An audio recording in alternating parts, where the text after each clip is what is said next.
Hello students, welcome to the lecture on Information Technology, IT and Global Trends, and after this lecture, we will be able to learn the following objectives. Understand the globalization in IT and learn the information technology and virtual organization. Let me first tell you that the current world is technocentric more than ever. The rapidly expanding information sector has left a huge disparity between where the world is heading and the approaches businesses are employing to run their operations.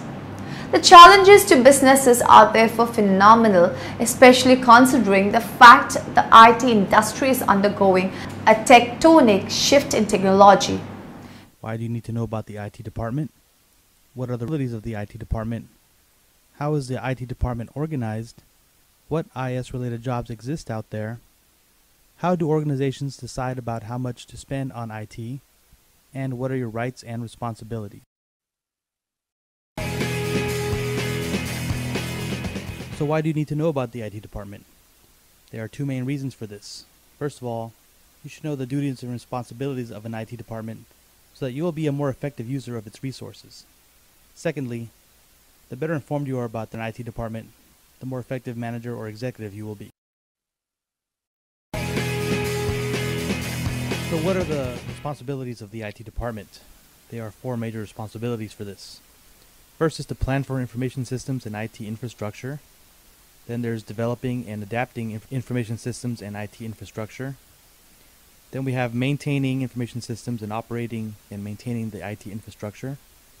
And lastly, to protect the infrastructure and data.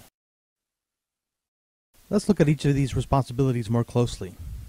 To plan for information systems and IT infrastructure, the IT department must position its activities to further advance the competitive strategy and improve decision-making of the company. They must also test new technologies and adapt infrastructure to meet business goals. Agile Enterprise is a term developed by Microsoft to describe a strategy that quickly and effectively modifies IT and IS activities to meet ever-changing business and market conditions. To develop and adapt information systems and IT infrastructure, the IT infrastructure such as networks, servers, etc. must be deployed and applied towards advancing the business strategy. Software and systems such as email and VPN access must also be created and applied to this end. As for maintaining information systems and operating and maintaining IT infrastructure, systems cannot be simply set up and left to their own devices by IT departments. They must be maintained, adjusted, and repaired as needed.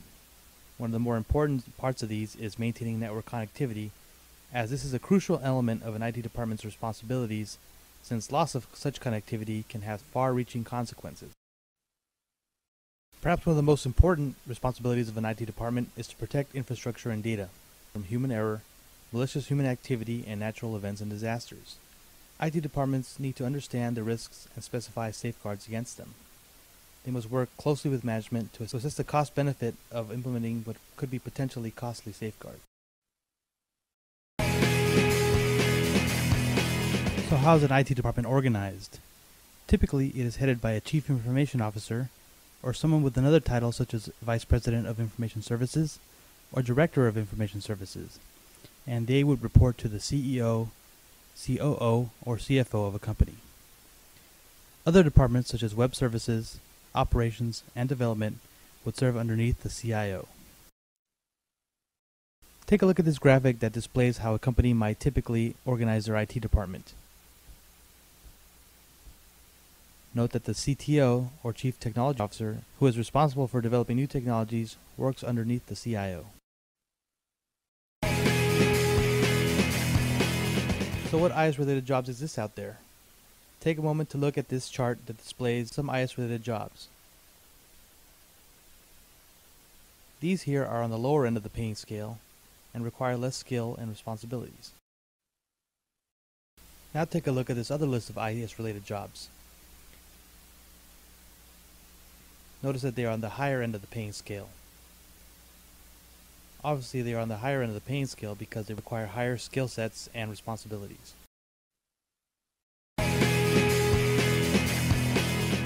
What are your rights and responsibilities? Well, your rights include having the proper hardware and software available to you to do your job proficiently, a secure computing environment, protection from worms, viruses, and other threats, prompt attention to problems, concerns, and complaints that you might have, and effective training, among others. Your responsibilities include the need to learn basic computer skills, security and backup procedures, to protect your passwords, to install only authorized programs, to apply software patches and fixes when directed to do so, and many others, as depicted on this list. Take a moment to review it.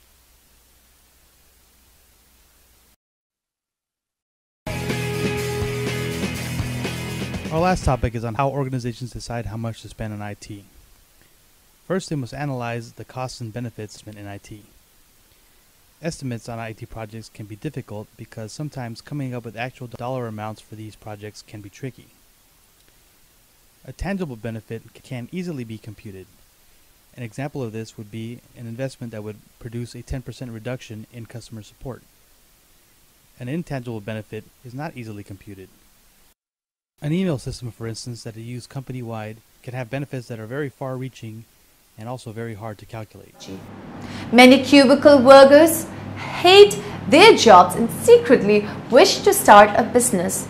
It is the Dilbert environment with an overbearing boss watching every move and taking credit for good ideas that feeds the dreams of entrepreneurship.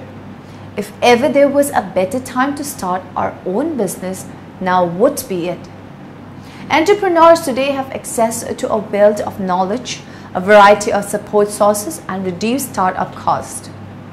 No money.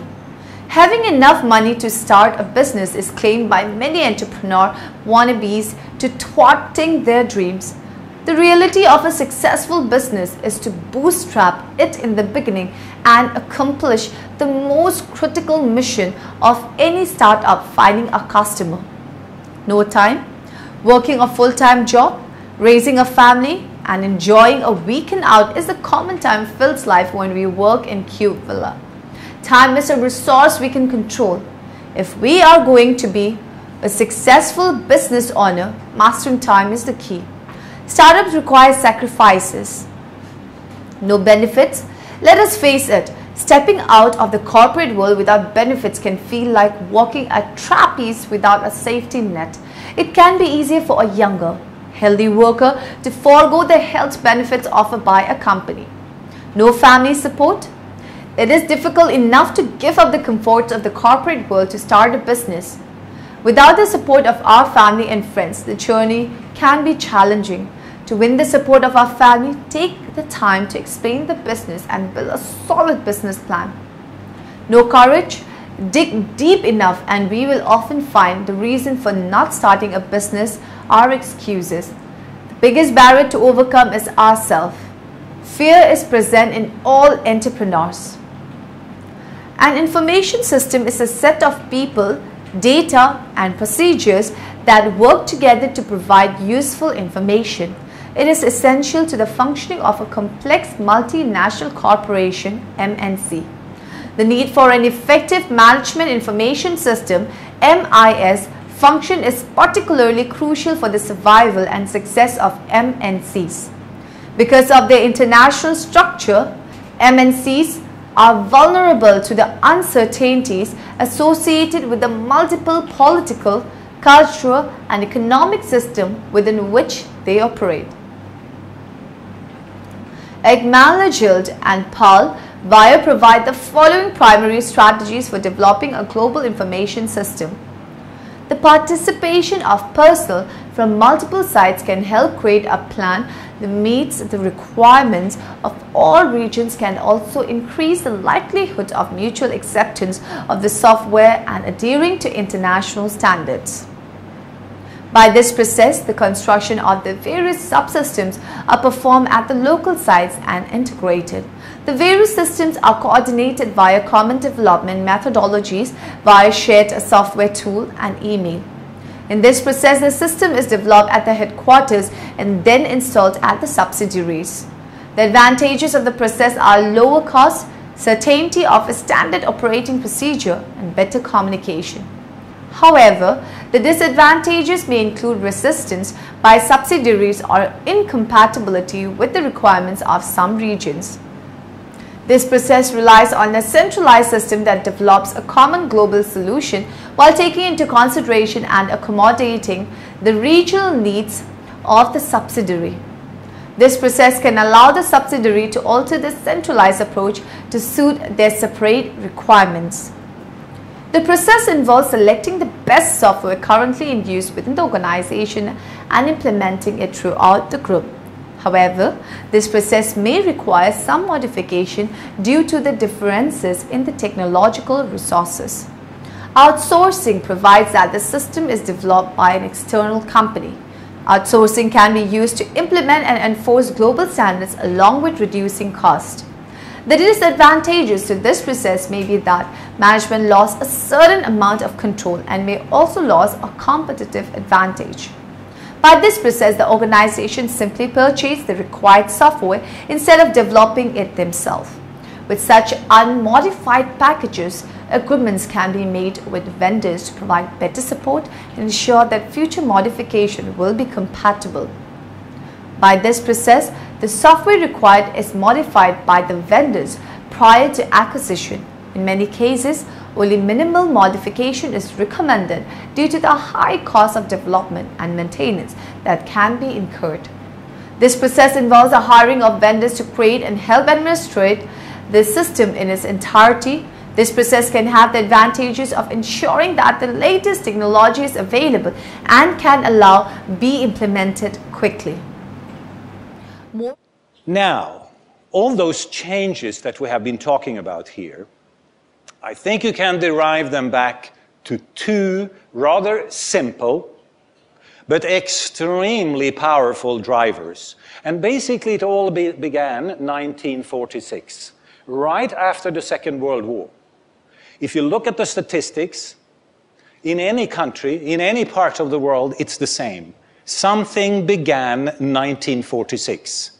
For some reason, we broke out of the nation state. We started to travel, send our kids abroad to study. We started to import. We started to export. We started to go on vacation abroad in the 60s and the 70s and the 80s, depending on what country we are talking about. It goes like a hockey stick curve. Dramatic increase. Today, we would call that globalization. All those things, when you take them together, that's globalization. You know, import, export, traveling, it began 1946. Some of you, of us, are latecomers. We started in the 70s and the 80s. Let's call that force globalization. The second force is even more powerful. And in a way, we are here gathered together around that force. Information technology. Again, it began 1946. First small steps, you know, telephone, cross-Atlantic cable. You could make international phone calls. They were horrendously expensive, but at least you could do it. It was fantastic. And then came the first mobile phones. They were not very mobile, but they were phones, suitcases, you remember? And then came the fax machine, and then came the first version of internet, and look where we are now. Those two forces, information technology and globalization, explains almost all of the change that we have had over the last 60, 70 years. Soviet Union exists no more. Why? Because of information technology. Moscow could not control the information, and when you cannot control the information, you cannot control the people. And then it's over. All dictators know this. You have to control the information. Otherwise, you cannot control the people. This is step one in the handbook for dictators. You know this. Complete breakdown of the Soviet Union. All the low-cost airlines that you see here in Asia, in the US, in Europe, what is that? It's information technology. Of course it is. All the problems that we are struggling with in a number of industries. Don was talking about the media industry, newspapers, information technology. All the reforms that we make in education, information technology. Over and over again, those two forces. Now, those two forces have created a situation that is really interesting. And this is part fun, part very challenging, what I have here. Look, on one axis you have knowledge. However you measure knowledge, but just knowledge on one axis. On the other one, time. The green curve there is fun. And the little green guy there, that's you and me. What does that curve say? Listen, you and me are a little bit smarter than our parents. That's actually the case. For some reason, intelligence increases a little bit over time, generation after generation. We don't know why, but we can see that it increases a little bit, so your kids will probably, if you're lucky, be a little bit smarter than you. Okay? Right. Maybe it's because of, they practice more, they get more information. We cannot really explain this. This is the good news. Here comes the more challenging news. The other curve, the red one. What is that? It is all the information, all the knowledge, all the data, all the insights that we human beings have created ever on planet Earth. Can you see that? All of it. Can you see that that grows exponentially? Hockey stick. Do you know what that means? I tell you what that means in practice. It means that every morning when you wake up, you're a little bit more stupid. In relative terms, you know less, percentage-wise, of something that is growing very, very fast. Can you see that there is a huge gap? What is that gap? Well, that gap explains many of the things that Don Tapscott was talking about today. He said we have to redefine our institutions. We have to redefine government. We have to redefine universities. We have to redefine why? Because of that gap. Because we have to find strategies. No matter whether we are the central bank, represent the government, or a private institution, we have to find a strategy to close the gap. To close the gap. More and more organizations are looking at virtual organization to address critical resource, personal and logistical issues. Virtual organizations do not exist within predefined physical or organizational boundaries, but rather exist as a network of interlocking relationships in response to changing demands in the marketplace. Dasset 1995 defined virtual organization as consisting of a grouping of units of different firms that have joined in an alliance to exploit complementary skills in pursuing common strategic objectives. We may contrast a virtual organization with modular organization, which outsource activities but maintain strategic control, because virtual organizations give up part of their control. Because virtual organizations are organized quickly for special function and are ephemeral. They affect classical management function differently than hierarchical organizations that have been the seed bed for much of the development of management theory. Virtual organization extends strategic reach, which involves enlarging the scope and scale of opportunities available to the organization. Three examples concern size, time, and place. Many organizations, limited by size or lack of capital, cannot take advantage of emerging business opportunities. Time is a second strategic constraint that a virtual network can overcome. Going virtual enables the firm to respond more quickly and mobilize to take advantage of market opportunities. Organizations participating in virtual networks can leverage their technological capabilities by incorporating the capabilities of their partners. Doing this can enhance their technological presence and enable them to take advantage of previously ignored business opportunities. The risk organizations face when forming alliances with other firms to leverage their technologies is that over time, whatever technological edge the organization has may disappear. By extending an organization's global reach, virtual organization encounter new organizational complexities. Many of these issues are similar to issues encountered by hierarchical organization with global operation. But the network's virtual nature diminishes the ability for centralized focus and control. While hierarchical organization may have policies to control suppliers, practices for a virtual organization may be less well defined and may lead to disagreements among the virtual enterprise partners. The result beyond the immediate effects to the individual involved is embarrassment and potentially other damaging legal and image implications for one or more members of the virtual alliance. Creating virtual alliance requires selecting the right partners and establishing a functional organization composed of all alliance members.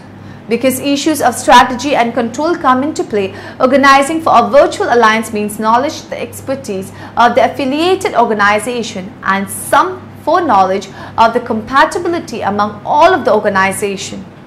Beyond the ability to work together, this includes compatible organizational cultures, resource availability at the proper time and place, technological capabilities, and the financial strength of the alliance partners. Because partners in virtual alliances are diverse, using standards may ensure uniformity. Leadership in a virtual organization occurs in a different environment than that of hierarchical command and control organization. Teamwork replaces hierarchy and leadership becomes more collaborative and takes on attributes initiated by Deming 1991. Rather than be a judge, leaders in a virtual organization are more colleagues and counselor. This is true because of the nature of the virtual enterprise and also because of the inability to judge employees, often separated by distant and interorganizational barriers. Because of the varied capabilities of the virtual organization participants, leadership may evolve along different dimensions, with various individuals or firms taking the lead role depending on the issue. As mentioned, Chandler says the problems of coordinating the activities of autonomous units are a reason for the growth of the hierarchical organization. A managerial hierarchy provides a mechanism to facilitate information flows from bottom to top, from top to bottom, and horizontally within organizational units. The management process of coordination and control in virtual organization is multi-dimensional. Virtual organization must coordinate and control activities of units from different organizations, often located in different places and using different information systems and telecommunication networks to achieve objectives, but time is a critical factor. In addition, the virtual environment often means there is no informal network of relationship among the manager that has evolved over time in contrast with traditional organization. The benefits of outsourcing seem obvious, touted by experts across numerous industries as the answer to cutting costs for business functions ranging from information technology to accounting, marketing, and human resources. It seems possible that we could run an entire company without ever hiring a single employee. There are many reasons why companies outsource. Here are some of the top reasons. Reduce and control operating costs. When we outsource, we eliminate the costs associated with hiring an employee, such as management oversight, training, health insurance, employment taxes, retirement plans, etc. Improve company focus. It is neither practical nor possible to be a jack of all trades. Outsourcing let us focus on our core competencies while another company focus on theirs. Gained against to exceptional capabilities. Our return on investment is so much greater when we outsource information technology to a firm that specializes in the areas we need. Instead of just the knowledge of one person, we benefit from the collective experience of a team of IT professionals. Outsourced IT companies usually require their IT staff to have proper industry training and certification as well. Free internal resources for other purposes. We may have some time in our office that is pretty good with computers or accounting, but most likely these were not the jobs he or she was hired to do. If they are spending time taking care of these things, who is doing what they were hired to do? Outsourcing allows us to retain employees for their highest and best use rather than wasting their time on things that may take time longer than someone who is trained in these specific areas. Resourcing are not available internally. On the flip side, maybe we do not have any global trends, anyone in our company who can manage our IT needs, and hiring a new employee is not in the budget. Outsourcing can be a feasible alternative both for the interim and for the long term. Maximize restructuring benefits. When we are restructuring our company to improve cost, quality, service, or speed, our non-core business function may get pushed aside. Function difficult to manage or out of control? This is definitely a scenario when outsourcing to expert can make a big difference. Make capital funds available. By outsourcing non-core business function, we can spend our capital funds on items that are directly related to our product or our customers. Reduce risk. Keeping up with technology required to run our business is expensive and time-consuming. Because professional outsourced IT providers work with multiple clients and need to keep up on industry best practices, they typically know what is right and what is not. IT function need not be aware of the following risks. Some IT functions are not easily outsourced. It affects an entire organization from the simple tasks employees do every day to the complex automated aspects. Be sure the outside vendors are qualified to take care of our greatest needs. Control may be lost. Critics argue that an outside vendor will never be as effective as a full-time employee who is under the same management as other employees. Other concerns include confidentiality of data and disaster recovery. However, a supervisor that is knowledgeable in managing an IT staff member will usually be required. Employee morale may be affected. This is particularly true if we will be laying off employees to replace their job functions with an outsourced firm. Other employees may wonder if their job is at risk too. We may get locked in. If the vendor does not document their work on a network and system, or if we have had to purchase their proprietary software, we may feel like we cannot go anywhere else or take back our network. Many outsourced companies require we to sign a year-to-year contract which limits flexibility. According to Attestation, who provided the list of risk outline, there are many rewards we can accept when we outsource our company's IT functions as well. Access to the latest and greatest in technology. We may have noticed how rapidly software and hardware becomes obsolete in this industry. Cost savings. Outsourcing IT services provides financial benefits such as leaner overhead, bulk purchasing, and leasing options for hardware and software licenses, as well as potential compliance with government regulation, high quality of staff. Since it's their core competency, outsourced IT vendors look to hire staff with specific qualification and certification. Flexibility. Vendors have multiple resources available to them, while internal staff may have limited resources and capabilities. Job security and burnout reduction for regular employees. Table lists the principal management problem posed by developing international system. It is interesting to note that these problems are the chief difficulties managers experience in developing ordinary domestic system as well, but these are enormously complicated in the internal environment. Let us look at a common scenario. A traditional multinational consumer goods company based in the United States and operating in Europe would like to expand into Asian markets and knows that it must develop a transnational strategy and a supportive information system structure. Like most multinational, it has dispersed production and marketing to regional and national centers while maintaining a world headquarters and strategic management in the United States. Agreeing on common user requirements, establishing a short list of the core business processes and core support system, introducing changes in business processes. Our success as a change agent will depend on our legitimacy, our actual raw power, and our ability to involve users in the change design process. Coordinating application development. Choice of change strategy is critical for this problem. At the global level, there is far too much complexity to attempt a grand design strategy of change. Coordinating software releases, firms can institute procedures to ensure that all operating units convert to new software updates at the same time so that everyone's software is compatible.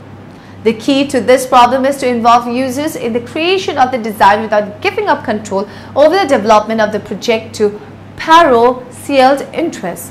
The overall tactic for dealing with resistant local units in a transnational company is co-optation.